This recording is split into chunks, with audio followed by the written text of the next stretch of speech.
quoi qu'il en soit Ousmane Sonko ñetti bërëb yii ñetti renseignement yii laa leen jox bi jiitu mooy am na ñu ma wax man ni Ousmane Sonko au fait mi ngi Bissau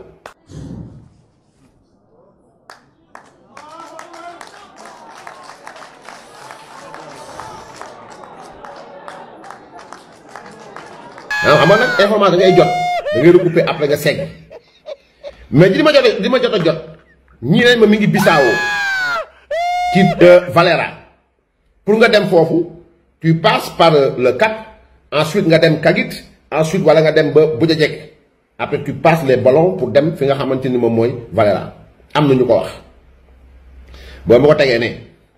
am na ñu ma ne mi ngi ci biir bois sacré bu Kafountine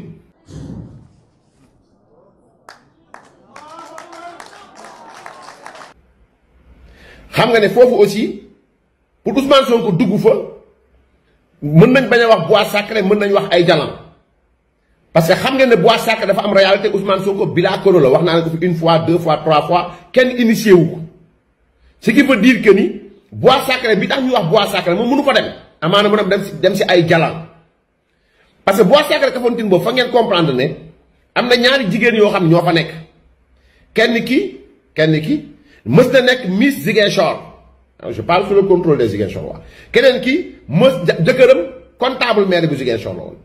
moom sax yaakaar naa mës na nekk nu mu tudd sax voilà conseiller municipal wala demee noonu donc am na ñu wax loolu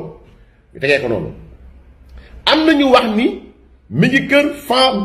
le cheikh Fansou Bodian. boo fi takkee jabar te amoo liggéey xëyoo goroo gontoo yetto di nga xëy bis boo xamante di nga jàdd koñ bu la kenn dul fekk foofu nga toog di jooy ñu naan dof la. gis ngeen ni daje woon na fa ak benn kàngaami Benno Bokk Yaakaar ba ñu saafoon defar jàng yooyu mu demoon kër Fansou Bodian l'essentiel mooy que la dernière hypothèse mooy bi gën a clair parce que démb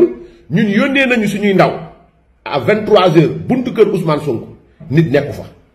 yónnee nañu suñuy ndaw à 2h du matin buntu kër Ousmane Sonko nit nekku fa.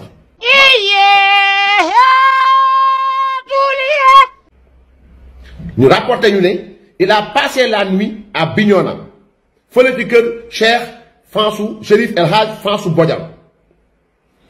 El Hadj Fansou Bodian moomu Chérif la Cheikh la Serigne la Ziguinchor ñëpp ko xam voyagé na tey la voyage jógee foofu ñëw Dakar. jugewaat Dakar dellu Ziguinchor. waay day duuli yow da ngay duuli. mi ngi dellu à 15h volu 15h la jël via Transair wàcc Cap Skirring à 15h45 minutes kon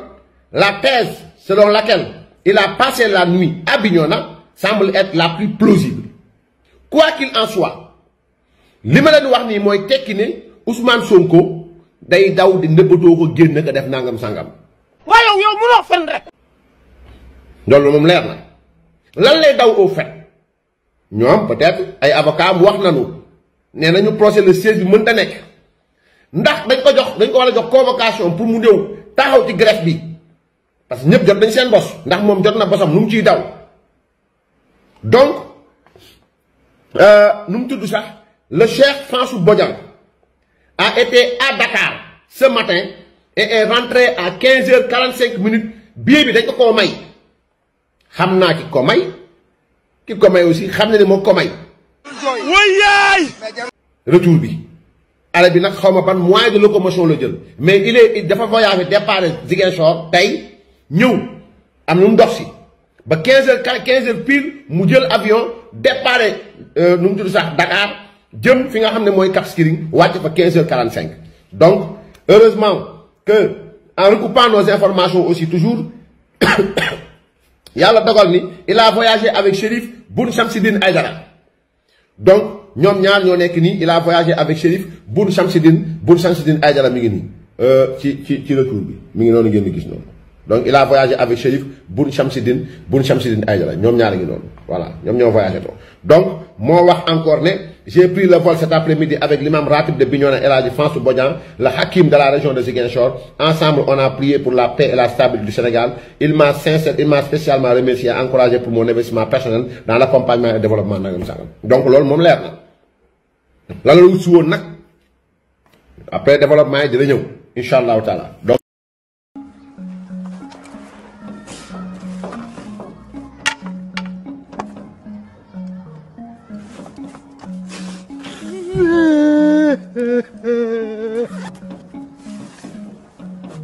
Président Ousmane Sonko ana ñi waxoon ni président nekku fi président ngi ni génn saafonte xale yi le drapeau vert jaune rouge frappé de l'étoile au milieu mooy flotté du mësa sori président Ousmane Sonko ñoo ngi Ziguinchor